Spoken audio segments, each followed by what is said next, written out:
My latest book in the Jacques McKeown saga, Will Destroy the Galaxy for Cash, is available now from audible.com as an audiobook, obviously. That's kind of their whole thing.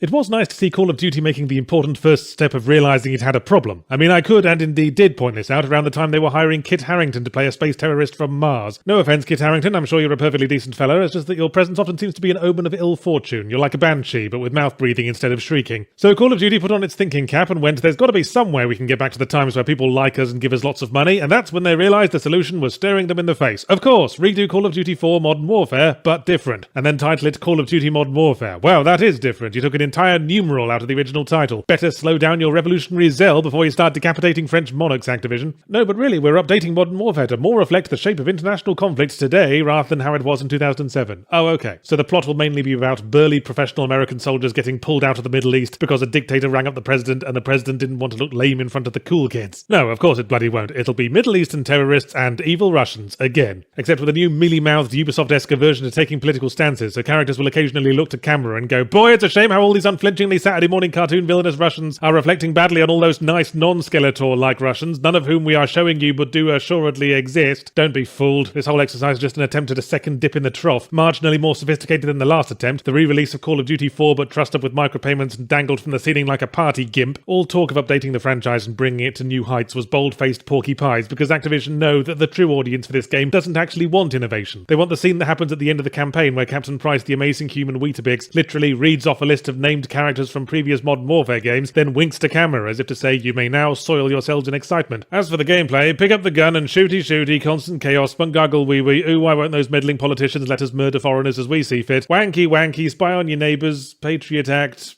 racism. Have they gone yet? Have the Call of Duty fans heard enough and fucked off to buy it in droves yet? Right, serious question for the rest of you. Why are you here? Why are any of us here? Did you really expect to hear something interesting about the new fucking Call of Duty? It's like going to a baseball game and saying, yeah, all the hitting balls and running around a diamond is kind of boring, but maybe they'll do something different with it this time. I'm sick of talking about it. But now that you are here, expecting your Modern Warfare review, let's talk about Disco Elysium instead. That's right, stealth indie review. You just got lured into a shadow by a thrown object and contextual button neck snapped, motherfucker. You, the people watching sweary reviews about Call of Duty, are exactly the kind of people who need to hear about games like this, so listen up. In contrast to what you might think Disco Elysium is from the title, and what would that be, Yarts? Well anyway, it's an isometric RPG in the Planescape Torment sort of mold about a disheveled detective in an alternative dystopian world who's been sent to investigate a murder. But the murder investigation isn't the plot so much as the quiet, fastidious housemate of the plot that stays in its room most of the time and sits in the corner reading its phone during parties. Solving the murder is just a thing on your to-do list, given no more emphasis than your intention to find a cigarette or scratch your ass. It's actually a story about a man who burned out, drank himself into oblivion, and must now rebuild his entire identity from scratch. You don't even know about the investigation at first, you don't find out your fucking name for the first couple of days.